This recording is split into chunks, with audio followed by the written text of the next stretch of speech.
This is Pretty Much Pop, a culture podcast, a collection of misfits who couldn't hack it at the park. Today we're discussing the Apple TV show Slow Horses that started in 2022. It has just concluded its 5th season based on the novels by Mick Herron that began in 2010. Adapted by Will Smith, but not that one. This is Mark Linsenmeyer, king of my own little domain. This is Al Baker, and I'll tell you one thing I've learned about podcasting. It's a strange game. I'm Sarahlyn Bruck, and I am totally knackered and chuffed watching this very British show on the telly like I had just stepped out of a petrol-fueled lorry, finding my way to my mates, navigating with my sat-nav, wearing my wellies, and after eating kippers and chips that cost about £3, then tossing them into the bin since they seemed a little dodgy. I tell you, this was a proper show, innit? Holy shit. What the fuck was that? What was the first thing you said? We're not going to break that down line by line. It was. Let's just respect it. Oh my gosh. I just genuinely couldn't pass the first two words. That's all you need. I'm Sarahlyn Bruck. Let me just do my thing, because mine is hella short, and we can go back to breaking down. This is Lawrence Ware coming to you from Oklahoma City, Oklahoma, and I have a hole in my sock, but I'm the smartest guy in the room. Okay, I'm very straightforward. Very straightforward. So this was Al's suggestion, obviously. Obviously? Wait, obviously? Are you saying this because he's British, and it's a British show?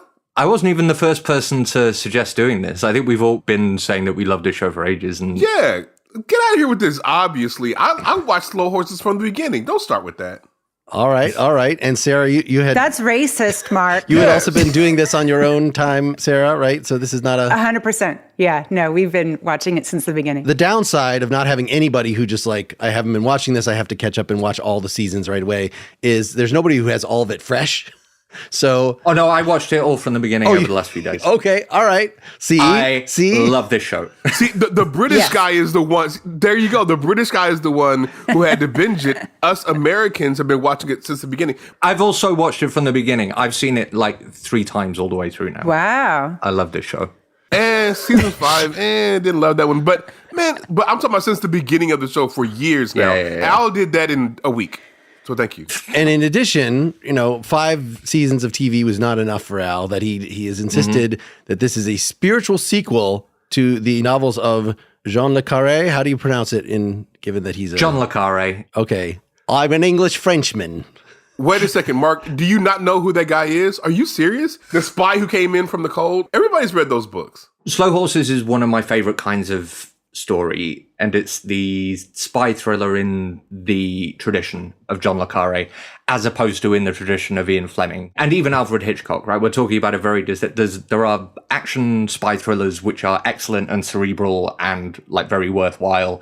I don't mean to be dismissive of Ian Fleming, even though you probably should be dismissive of Ian Fleming, but there's a very particular kind of spy thriller tone that John le Carré is widely considered the godfather of, even if not the originator of. And Slow Horses definitely seems to me to be running in that tradition. The TV show constantly name drops le Carré and le Carré characters and le Carré situations, and it seems very, very keen that its audience knows that it's trying to follow in those footsteps. And it's really interesting that Gary Oldman is obviously the star of the show in more ways than one, and was recently also the standout performance in an extraordinary movie. Well, I say recently, it's like 15 years ago now, but the Tinker Tailor Soldier Spy movie. So we've got Gary Oldman steeped in that tradition. We've got the story steeped in that tradition lots of other ways. It's also just something that I really wanted to talk about as much as I want to just talk about Slow Horses. I think it's really interesting, positioned in the tradition of those more kind of beard strokey, cerebral, humanistic spy thrillers that John le Carré is the kind of foremost proponent of. I think that makes sense for the show. When we did Poker Face, that was, we said, you know what, this is just Columbo. And it was, the creators admitted that it's just a remake of a spiritual sequel to Columbo. So I watched some of that, which, there's no reason that I would have seen any of that given when it came out and my age. Nobody had ever recommended le Carré to me, ever. I don't read generally spy thriller. I know there are many, many very, very popular authors in that area. I haven't even read a Grisham book. So, there's just limits in terms of, I tend to sprinkle more into the, Michael Crichton to the left of that, into the fantasy sci-fi weird stuff area rather than these more realistic things. Certainly not this. Anyway, I experienced Call for the Dead, his first book, in preparation for this. And I guess, admittedly, according to literature, this is not, the full flowering of his style. And it just seemed very continuous with Agatha Christie. It happens to take place among spies, but it's the same kind of mystery. It's the same kind of style. It's the same kind of go back and ask questions a million times. And then I watched just last night and this morning that 2010 Tinker Tailor Soldier Spy. It was always one that was on my list. Oh, you'd not seen it? Amazing. I had not seen it. And certainly Me either. It's wonderful seeing all those faces together. That, that cast is so stacked. Genuine best of British, right? It's just, and Kathy Burke. Anyone who knows how to cast Kathy Burke is a winner. I feel like it was aimed at people who had already read the book. I felt a similar, when we just discussed in our last episode, the PTA third to last movie based on the Pynchon book that have already Inherent Vice, that I felt like, not that it was a mess in the way Inherent Vice was, but that it gave me sort of hints of these things, but like not enough that I should really be able to guess which character is the bad one, or even tell them apart, even know which name goes with which face. Like the pacing was similar to Slow Horses. I can see how it's connected. It was not the straightforward snafu. I guess there were certain things about it. Yeah, let's say what makes this the sort of anti-hero. I don't know. Is that too strong to say? Definitely in the first Mick Herron book. So that's the other thing, is I listened to the audiobook of the first Slow Horses book, which is very, very similar to the show, but they're less heroic in the book. In the show at the end of the first season, they run out and basically save the day. In the book, no, really is like the guy saves himself with a rock. And that's the end of it. So it's just everybody's kind of corrupt and fucked up, and end of story. It seems like the show people did not feel like that would go over. I don't know. Yeah, I want to talk about that, but I want to hear what the other guys think about the show in general and your history with the genre. I don't really kind of gravitate toward that genre. Often it takes itself a little bit too seriously. And one of the big draws for me to Slow Horses was that it doesn't take itself seriously. The characters are hilarious. And actually, like a half an hour ago, I just finished reading the first book. And I was laughing out loud at some of the lines that were coming out of Jackson Lamb's mouth. I mean, he just has over and over and over again. I feel like every single conversation that he has, there is something in there that makes me laugh. But the book also went further into the character development, as books often do, and you really kind of understand where each one of them is coming from. So I think it was easier for the book to really present them in these unflattering ways, because they were able to kind of dig into the well of why they were the way they were. But the show does a great job also of portraying them, and giving us, that opening scene in the first episode of season 1 is just incredible. That is just incredible television. We fell in love with this show right from the get-go, and every single season we're excited to catch up on it once again. Okay. I love the show. I'm a big Le Carré fan, so I've read probably all of his books. Maybe I may have missed one or two here and there, but The Spy Who Came In From the Cold is, of course, a classic one that I love. Constant Gartner, love that one. The Paler of Tanamar, love that one. Our Kind of Traitor, A Most Wanted Man, Tinker Tailor Soldier Spy. I know those books. I know those movies. I love those things. And so to see this film, now I was not aware of the books before the show. Although once I started watching the show, I went back and read all the books and loved them. I'm just a big fan of this show. I've always been a fan of the show. And I did not like, honestly, Gary Oldman in the first season, but he was kind of grown on me. Really? The farting, how rude he is, it just rubbed me the wrong way that first season. I don't know why. And maybe it's just because he's nothing really like I've seen before. Like, there are echoes of him in the Le Carré books, but not really like his kind of embodiment of how he does it. And so it just kind of rubbed me the wrong way, but I've grown to love him. My number one person is River. I love River. But the point, though, nevertheless, is that I really enjoy the show. I've watched the show for many, many years. I heard rumblings in the critical kind of community that this is a really good show. And I said, okay, let me put on one episode. Let me check it out. And from that point forward, I was all in. Now, last season, I didn't love that one that much. That one felt like a little bit of a misfire. But all the other seasons, I absolutely loved. And I'm going to disagree with Al because I think Fleming is good, and I do love a lot that Fleming did. And I particularly love the most recent James Bond films that are simultaneously action, but also weighty, cerebral, whatever. The Daniel Craig ones. But nevertheless, I'm a big guy for spy films, particularly British spy films, British spy shows like Al help me, is it MI5, MI6? What show is that? What's the show? Oh, I mean, they're both agencies, but we had one called Spooks, which I think was renamed to MI5 in the UK, in the US. I think that was it. I think that's because that term gets lost in translation a bit. Yeah, like, it would have been better to keep it called Spooks. But anyway, I really love British spy dramas. They have a different kind of feel than the American ones, because the American ones tend to be mostly all action, whereas with the British ones, they tend to be a little bit more cerebral, a little bit more methodical. So it's like, yeah, James Bond versus Mission Impossible, but Mission Impossible is like, they really don't care about the plot. Whereas with James Bond, they kind of try to, although with Spectre, they kind of drop the ball, but they try to care to. And so when it comes to this show is very much like the James Bond without the over-the-top action. And so I'm all in. So I really enjoyed these books. I enjoyed the show. I'm looking forward to where they're going to go. It's clearly very popular. And outside of Mark's cantankerous kind of response to the books in the show, everyone loves it. I mean, so, I'm just telling you, like, it is a very popular show, and I'm really interested to see where the show goes forward. I think we've established that you could sell this to somebody who's not ordinarily in love with spy stuff just as a comedy property, at least if they're okay with British humor. Is that accurate? It's a really funny show. Is this show really British? Like, is it really British, Alec? Because it's an American kind of thing. Is it very British? Very British. So let's talk a bit more about the genealogies of the show. So you compared it a bit to James Bond, and while I love James Bond as much as the next guy, I think the key difference between Bond, Mission Impossible style spy thrillers and Le Carré / Slow Horses kind of spy thrillers is that Bond action spy thrillers don't really have a lot to do with spying. They don't have a lot to do with the actual activity of espionage as it takes place now and has taken place currently. Spies don't do the kind of stuff that James Bond does. They just call him a spy because that's the kind of thing that people understand.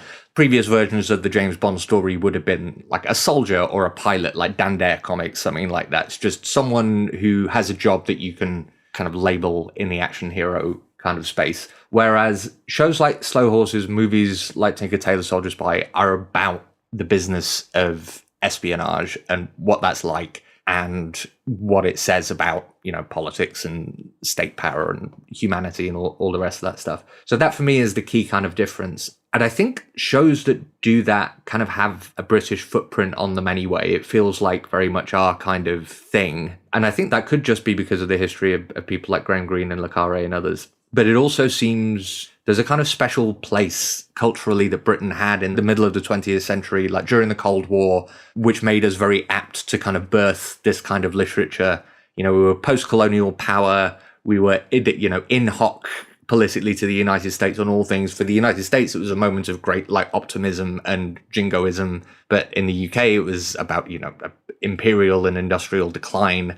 So we were very bitter and sardonic generally. There was a lot of sense of the Cold War is clearly, very important and something that we found ourselves in the middle of, but it wasn't clear.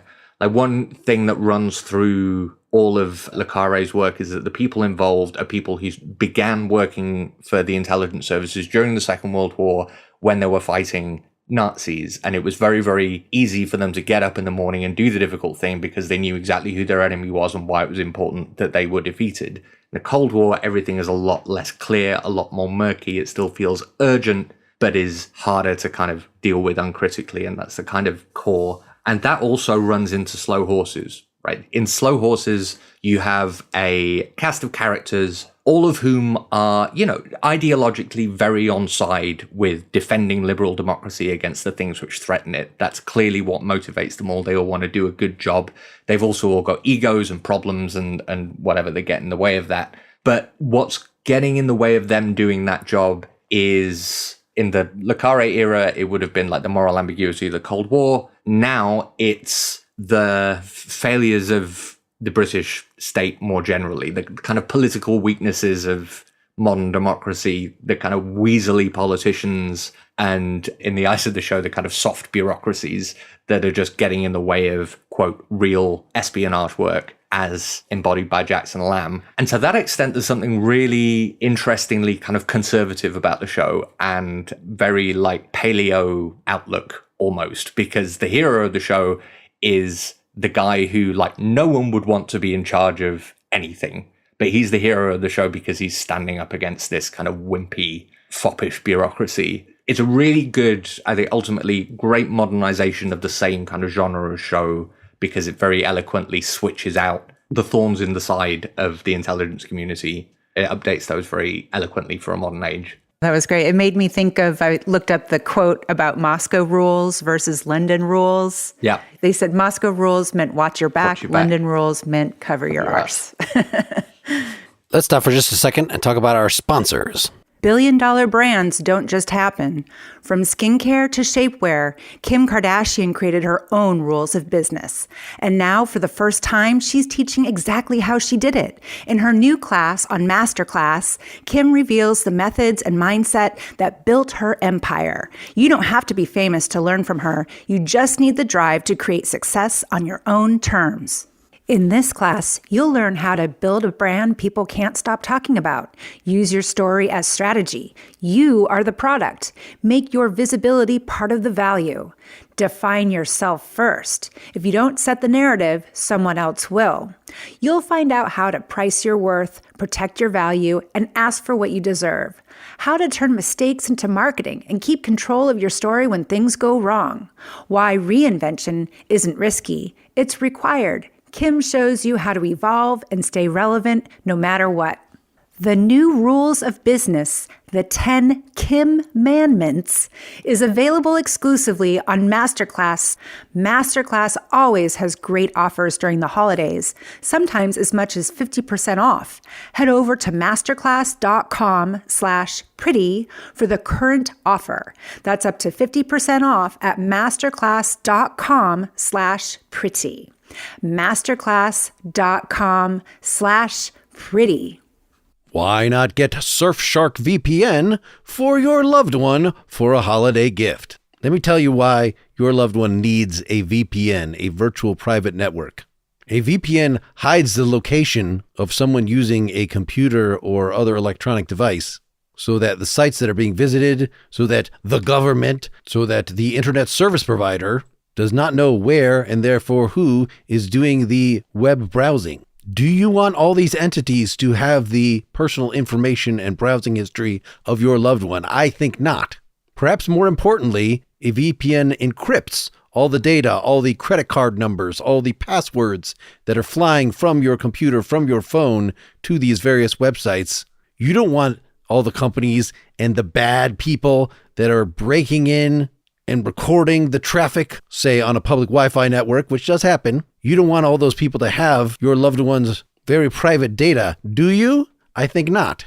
Now, the Surfshark VPN in particular is one you should try. First, because they have over 3,000 servers in 100 countries. A single license gets you access to the service from all of your devices, and they have 24/7 customer support. And Surfshark offers additional services like Surfshark Alternative ID that generates fake digital identities and disposable emails, forwarding messages from these to your real inbox to protect that inbox from spam and breaches when signing up for online services. So sign up for Surfshark using their risk-free 30-day money-back guarantee.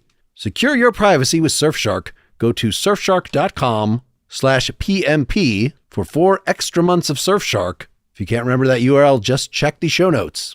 We've certainly been prepared for this by streaming services for a while. The number of Sherlock and Broadchurch and Happy Valley and Luther and all these things that have been very, very popular over here have made us okay with this. And a lot of those also have morally compromised or a mixture of upsetting drama and light moments.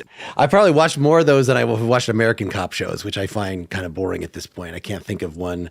I've been watching High Potential recently, just as a family thing. But that's in the category of wacky sidekick fantasy cop shows, not like something that's actually like The Shield that's showing you the underbelly. I mean, Slow Horses isn't a procedural. This is something else that I think the show does the show is incredibly smart about, and that's they don't try for multi-season arcs. Every season is a nice short 6-episode miniseries in its own right. The best thing about that is if something doesn't work about one season, you don't have to worry about trying to pay it off the next season. You can just bin it, start again. And they do that a few times with the cast. I can't remember exactly who swaps in and out where in the books, but like they've got a lot of leeway to focus more on people that are working, cut focus on stuff that isn't, change up the tone. You know, you can bring Hugo Weaving in for a for a weird like stint and try and turn it into a Jason Bourne franchise. And when that doesn't work, you can go back to doing what you do best. It's a really smart way of making a TV show. And it also means they've been able to do 5 seasons in 3 years, which is incredible. Yeah, it is incredible. Lawrence, since you've read all the books, does the show follow the books pretty accurately, or? The first season, yes. The latter seasons, less so. There is a little bit more of a multi-book arc that the show kind of dispenses with and does away with. But for the most part, yes. Like the stories, like the tension and the conflict in the stories, that's pretty much straight out the book. But as far as the interaction of the characters and like, Al said there's not much of a multi-season arc, but there kind of is with the characters. Like Gary Oldman's character starts one way and you kind of begin to see more and more of why he is the way that he is.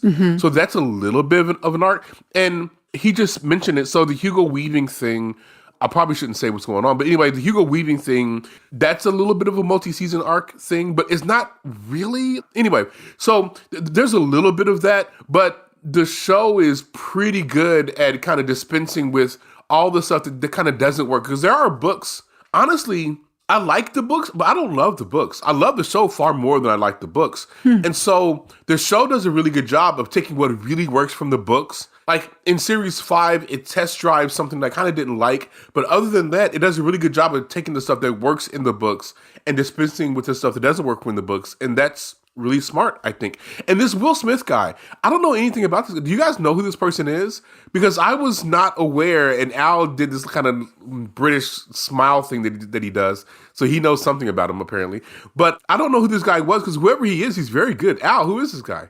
Yeah, he was a comedian. So I saw his name in the credits. I was like, oh, is it the same guy? Yeah, he was a comedian who came up in the early 2000s and did a great radio show that I was a big fan of called The Tao of Bergerac, where he explored Eastern philosophy through a 70s British detective show that he enjoyed. He worked with Amanda Iannucci on The Thick of It, which is also the place where the people who made Veep and later on Succession kind of got their start. It makes me think that Amanda Iannucci and shows like The Thick of It, and John Oliver is another guy who came up in that kind of crowd. It feels like the beginning of a new subtle British comedy writers invasion, because they've all come out with absolute bangers recently. He's good. He's really good. Is he leaving the show? Isn't there somebody who's come in for starting season 7 or something? He wasn't writing as many episodes in the last couple of seasons, so maybe but he did like every single script for the first 3, which is probably too much. That's a lot work for one person to do. That's a lot of work. Those are the best series, I think. Exactly. Yeah. It is worth saying the first 3 are really top notch, and it does start to lose its way a little bit. Although there are things in the later seasons that I like a lot. Like they do particularly start treating River Cartwright with the contempt he deserves in the later seasons. In the first couple, they're still holding on to him as like maybe he's the character we need the audience to like, so they'll stay with us. But I like it better when he becomes properly despicable. So season 4 is the one with the plane? Season 2 is the one with the plane. Oh, all right. So this is what I said about the advantages of like binging them all or rewatching them all if you have time before, is because even when I read the first book, I was like, oh, this is combining things from the first and second season, because I didn't remember the whole snafu among the team aspect as being the same season as the Pakistani guy gets kidnapped plot. I thought that was like season 2 because they introduce it a little later in the show, maybe, an episode later, as opposed to right at the beginning, the way it is in the book. And no, those things are all together. Yeah, I have some kind of faint memories. I wasn't going to be curmudgeonly about this, but Lawrence, you've pushed me into this role. Be who you are, Mark. Be who you are. Let it go. I feel like this might be a little light and forgettable. Like, I really liked the first book. It worked well as a little jigsaw puzzle. And I think the show does as good a job as could possibly be done with these books, as far as I can tell. But, the fact that I don't clearly remember what happened in these seasons 2 through 4 maybe just means, might just say something about me, but maybe it means this was not the most profound television experience. Succession, I feel like I could piece together. There are plenty of shows that, Breaking Bad, I could, without too much prompting, sort of lay out what happened in each season in the main arcs. And this one, at least, it seemed like it was just breezy, which is not bad. That's a fine viewing experience. I think that's right. And the show is really pulpy in a lot of respects. Like, it does, as Sarah said, doesn't take itself too seriously. A lot of the plots are a bit silly, and some of them have holes that don't survive very close scrutiny. But yeah, I mean, you bring up Succession. I don't remember all the ins and outs of the plot of Succession either, but what I remember are the characters. And I think in the case of Slow Horses, you have a series of characters and performances that really, really elevate the show. Like, there's a version of this show which is just entirely forgettable, and that version doesn't have Gary Oldman or Kirsten Scott Thomas in it. Sure. I mean, the casting is really spectacular because they have like, they've got a bunch of really good, solid, mostly unknown ensemble cast, and then these like 2 or 3 absolute stars to really hold the thing together, and it works. And anytime Gary Oldman has a moment on screen, I mean, those series 5, he finally gets his big speech where he gets to lay out his tragic backstory while pretending that's not what he's doing. And that scene is absolute masterclass of TV writing, acting. That's a great scene. Everything about it is superb. And you can see another version of the show where nothing like that happens, but it's still recognizably the same show. But because you've got Gary Oldman and you can write for Gary Oldman and you can get that kind of scene, it really elevates it into something special, I think. The show isn't afraid of getting rid of main characters too, which kind of, as a viewer, at least for me, it keeps me on my toes. And for characters that you especially care about, they will give them Alzheimer's. They will kill them off on a biking accident. They'll do, they will surprise you. Accident. Yeah. Accident, Sarah. Accident in air quotes. But anyway, they keep the viewer on their toes, and I guess the reader too, if there's, some similar plot points going on, which I'm assuming there are. But I appreciate that. I love knowing that no one in this universe is safe, and that definitely keeps me coming back. Al and I have such a weird relationship because Al and I disagree so often, but at the same time, I really find Al's points to be quite profound consistently. I'm a profound guy. It's a wonderful podcast relationship we have going on there. I think Al just pinpointed to me why I love the show so much more than the books, because Mark is right that the plotting is very breezy, not very memorable, but when you're in it, you're in it. But as far as looking back on it, you're not going to be up at 3:00 in the morning sipping a brandy, and also have a cigar and be like, you know what, I was thinking about the second series of Slow Horses, and I thought about something that made me think about the meaning of life. Like, that's not going to happen with this show. But the reason why I love this show so much is because of the acting. Because legitimately, there is no one who is a weak link in this cast. Yeah, accurate. Because, you guys can jump on Gary Oldman and all that kind of stuff, and they're good. Kristen Scott Thomas, good. But for me, what I really enjoy are, and I can't say her last name, but her first name is Sophie. Al knows who I was talking about. She's a very famous actress. She's really good. Jack Lowden is really good. Christopher Chung is really good. Everyone's really good in the show. And the acting elevates the material, because if it had been just us doing the acting, it'd have been a terrible show, right? But because you have these star-class, really good actors really bringing, they're not taking days off. They're really bringing it on this show. It elevates material that otherwise would have been completely forgettable, right? That's why I love the show so much. It's because the acting is so good. The comedic beats are so good. It makes so much sense that a comedian is behind the show, because there's so much comedy, and it's not over the top comedy, but it is I'm chuckling for 5 minutes off of what just happened kind of comedy. So it really comes together and works very, very well. And the acting does a really good job of having the right comedic beats, the right kind of intrigue. Are they good people? Are they not good people? But at the same time, you still like them, even if they're good or they're bad. The Alzheimer kind of storyline really works for me.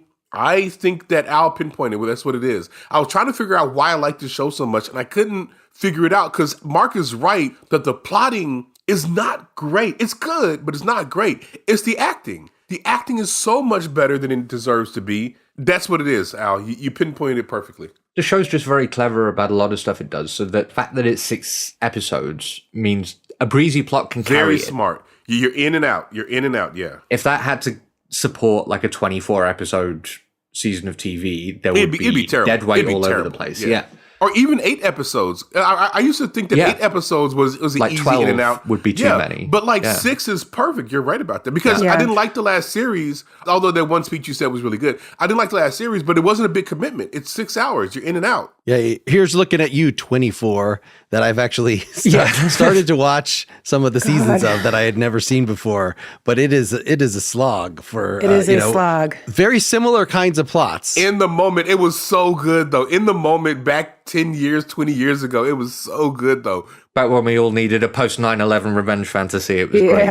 Our tastes have changed since then, but in the moment, man, God, I still remember like when it went to commercial break, but dee-doon, I still remember it to this day. We should really give props to the director and the camera work, because it's also a really interesting show to watch. It keeps your eyes very busy. The scenes are all set up in a really interesting way. And something that you don't really notice until it's not there is that the show is directed well for comedy too. A lot of the jokes are visual and the scenes are set up very well to pay off the jokes. And that's not something you can take for granted. There's always a thing, speaking of the casting, where, of course, everybody on TV is prettier than they should be. And I like that in the last season, I doubt this was in the book. You can tell me. They acknowledged, because the whole thing is like somebody is dating the Christopher Chung character, Roddy Ho, and he's just supposed to be so unpleasant. His personality is supposed to be so unpleasant that, this is completely unbelievable. And one of the other female characters like, well, if you just ignore his personality, he is super hot. So, use him as a fuck boy, as they say, that would be fine. And, it seems like that is just a concession to, we had to cast this person. And like all sort of geeks in TV, it's like has to be just some hot person who has, glasses of some sort.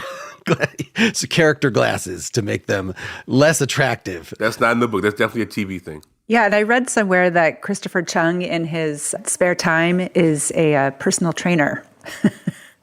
So he's in very good shape, in addition. Of course, you would notice that, Sarah. Of course I would. Yes. The boy candy. I see what you're doing there. In addition to making them a little more heroic, I think they make them show a little more affection to each other in the show. Maybe this happens in the book and this rewards you too, but like I saw no sign of it, that when the Gary Oldman character, dismisses you're just a bunch of fuck ups. But is he just doing this as a sort of psychological thing to sort of that he wants them to go out and solve the crime as opposed to. So one of the mysteries in the end of the first season and show is, why most people ended up in the Slow Horses, but you don't know why Gary Oldman ended up there. You don't know why Roddy Ho ended up there. The Gary Oldman one, I think they don't reveal until maybe season 2, some of that information. But the narrator in the book just drops it on you and just says, look, Roddy Ho's there because nobody liked him. And that's it. And in this one, in the show, they have that River knows this. And Roddy Ho's sort of negotiating with him. Can you tell? And he lies to him. It's like, they were just jealous of you. You were too good. And lets him, this character that we're not supposed to like, and that River does not like, have this nice moment that seems undeserved in a certain way. It's not a complaint. It's just a different choice. Well, it's also, in the show, obviously it's a visual medium. So in a book, you get to understand, for example, why Jackson Lamb has been kind of protecting Catherine Standish, what happened with her boss, and that whole backstory, which would have been in the show, I think, kind of nice to know. And it was really touching in the book, the fact that he was really kind of protective of her. And you can see that in the show, but they have to kind of show those things in a more visual way. And you can see that he is protective of her in the television show. But I love the fact that in the book, we really get that backstory.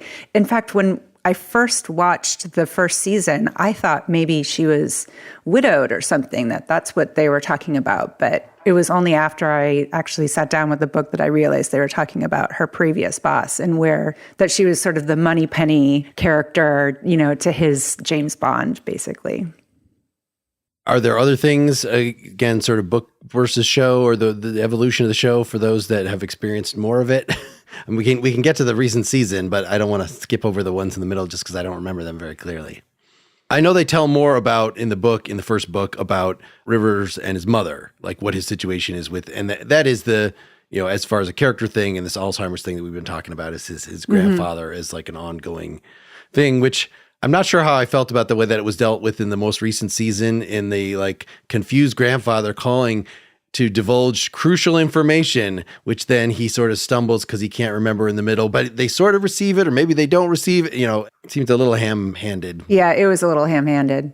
But I do love that relationship. I love that relationship between River and his grandfather. It's a very interesting relationship. And I actually think the show does a good job of exploring, because I haven't had this experience, but people who've had parents or loved ones kind of go through Alzheimer's, they do a pretty decent job of kind of exploring that. I really kind of appreciated that.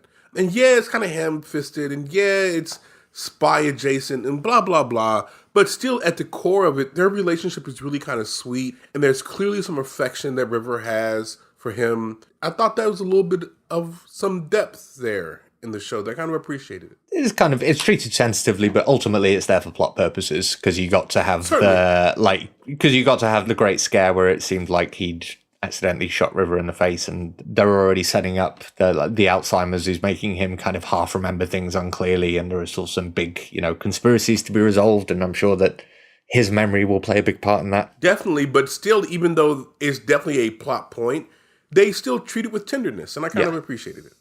Have there been any actual full-on flashbacks? Like, I figured maybe there was a little bit sort of in like River remembering things about his childhood, but in terms of like revealing, right? We can't have Gary Oldman's character actually evolve in the present too much, but we can reveal more of the backstory. And of course, there have been flashbacks to like 3 years ago or whatever, when the thing with the boss gets resolved, the previous control. But, it seems like we don't get a whole like, now we're going to go to the 80s for just a little bit or something. That has not happened, right? No, and it may do, because we did get the flashback to the, bathtub moment. Yes, and River's childhood and him getting saved, his mother getting saved from... One of the things that this kind of genre of story does very well is like bear the weight of the past in the present, if you like. So it's really fitting to have us explore like the current state of Jackson Lamb. And one of the most important things that this series of stories is about is like, how did this man become to be like this, and how is he tolerated? And one of the most thrilling bits in the first couple of seasons is when you realize that, he's not, he is lazy, but he's also incredibly good at every element of his job when he decides to care. Very smart. And one of the interesting things about the show and the story and the character is what drives him to get up off his ass and do something. And always it's the well-being of his team. And like by the end of the series, after you understand a bit more of his backstory, you start to wonder if maybe, the philosophy of Slough House, as in don't do anything if you can possibly help it, is ultimately about keeping his people safe, because he knows that like the less they do, the less danger they're going to be in. This show is kind of a lesson in really economical storytelling, because too much info dumpy backstory just slows everything down. And that's not what this series is about. It's quick, it's plotty, and if you end up convoluting it with a bunch of backstory that's not really necessary for the story present, you're just going to slow everything down, and you're going to turn people off. So I actually really appreciate that they only give us little snippets when we need it, and they often do it in the story present, so that we're not going back necessarily to somebody's childhood, for example, to see what their trauma is, to find out who they are. We've learned that actually is not necessary to tell the story really well, which I, as a storyteller, really appreciate. What about the level of mystery or absence thereof, right? The le Carré ones, you can tell me, it seems like the investigator's trying to find something out, and we follow the investigator and we find it out as the investigator finds it out. It might not be as Agatha Christie as the first one that I had read, but certainly it seems like you don't just cut to the bad guys working. But yet, it seems like in Slow Horses, they do that. And in fact, they did it more in the first season with the terrorists than in the book. That mostly it's from the point of view. In fact, they even give the guy who's kidnapped more backstory on the show, like show him at his comedy club and stuff. Like, whereas in the book, they just sort of mention like, this is an interest of his, not that he, that he has a great history in this.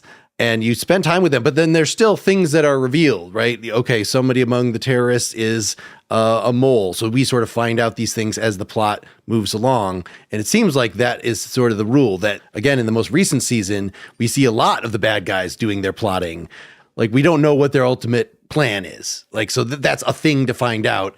But it seems like it's only about 20% mystery. It's mostly just show the stuff as it happens. I think this mostly comes from the show just being a bit more modern and leaning a bit more heavily on the action side, and it just wants to bring the audience with it a little bit more than the traditional Le Carré stuff. Like when you were talking about your experience of watching Tinker Tailor Soldier Spy, it was very, very familiar to me. I don't think I've ever followed the plot of a Le Carré story or film properly the first time through. It usually takes me 3 times. Yeah, it's a long time before you kind of figure it out. Precisely as you said, because you need to be able to clearly hold in your mind who these different people are, and the stories do not hold your hand through that process at all. Well, you're going to name one of the characters Toby when Toby Jones, the actor, plays his friend, a different character, like stuff like that. Just stuff you got to get. I know. Over. I mean, yeah, because obviously some of the audience are just very, very deeply stupid people and can't tell actors from their characters. Holy shit. Whoa, shots fired. Oh my All goodness. those Brits look alike to me. Yeah, exactly. So Slow Horses isn't making life that difficult.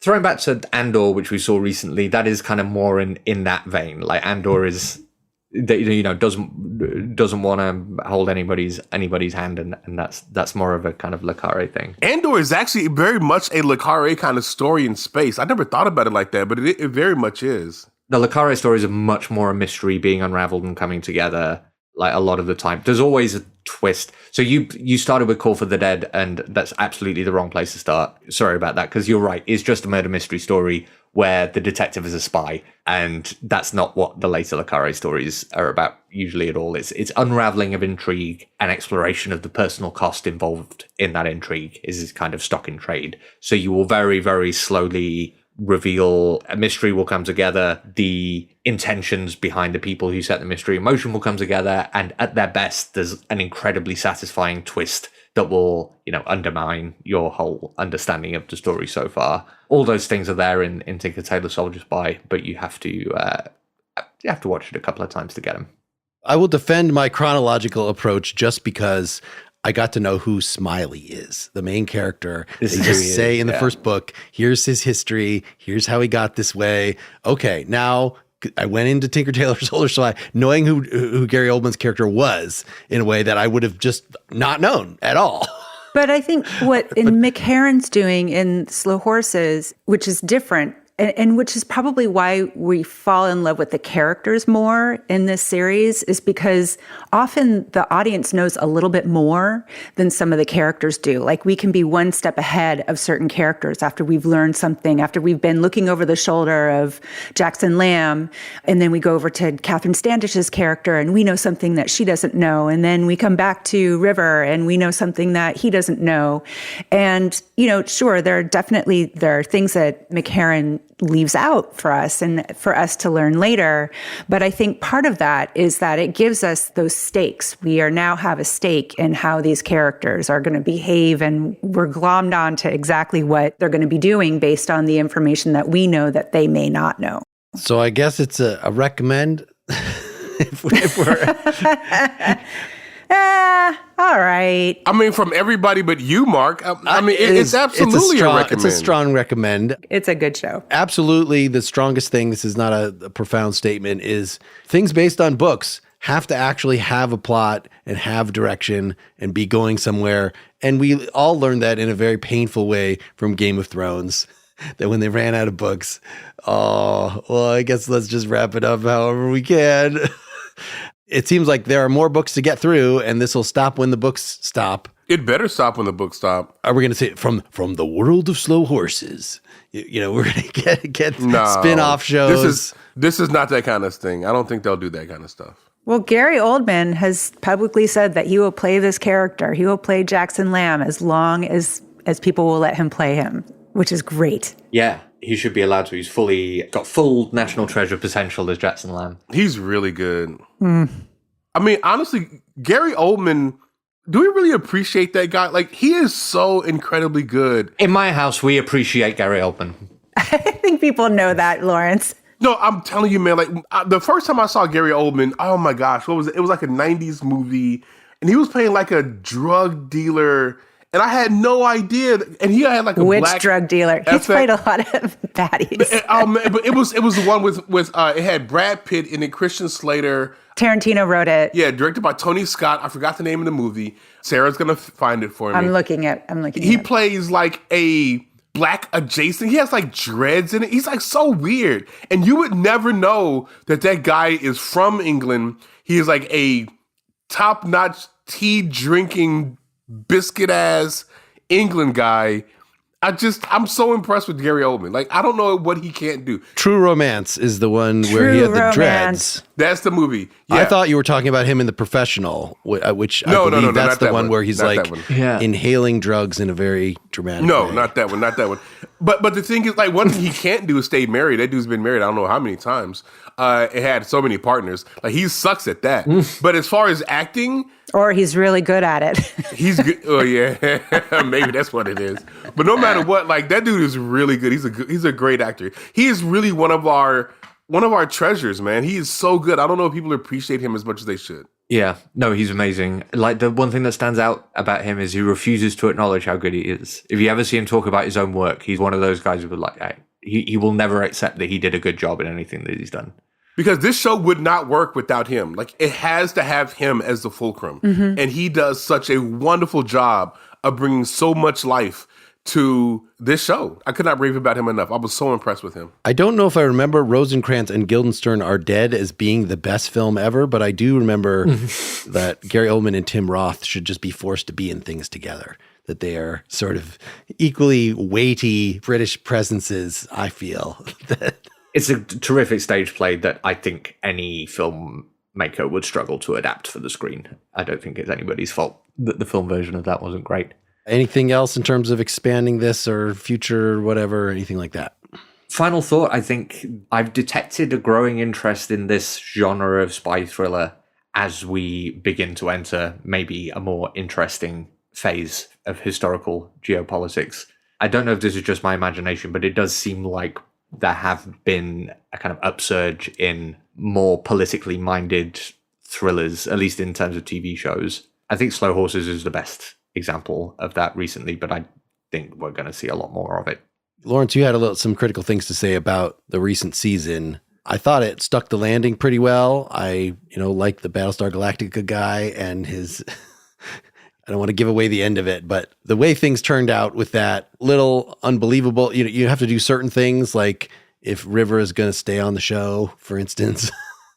Well, no, my criticism was not with this season. It was last season. Oh, okay. Last season was the one that I didn't love. This season I was fine with. It was the last season that kind of felt like he kind of lost his way a little bit. Yeah, so that was the one exploring River's background. Yeah. Which, I clearly was something that was planned from the beginning. It's just a little bit too dumb for me that River was bred as a part of Hugo Weaving's personal eugenics program to be a super soldier. Okay, you're spoiling too much. Right. But the problem, I think honestly, like, I think you guys pinpointed what the problem was for me, because the first 3 seasons were all Will Smith. That season was the one where people other than Will Smith was doing things. That might have been the drop off for me. That might have been where it lost me. They should have just gotten the other Will Smith to start doing it, and then nobody would know the difference. Well, he was too busy slapping Chris Rock, so he didn't have time to do this. Put himself in as the star.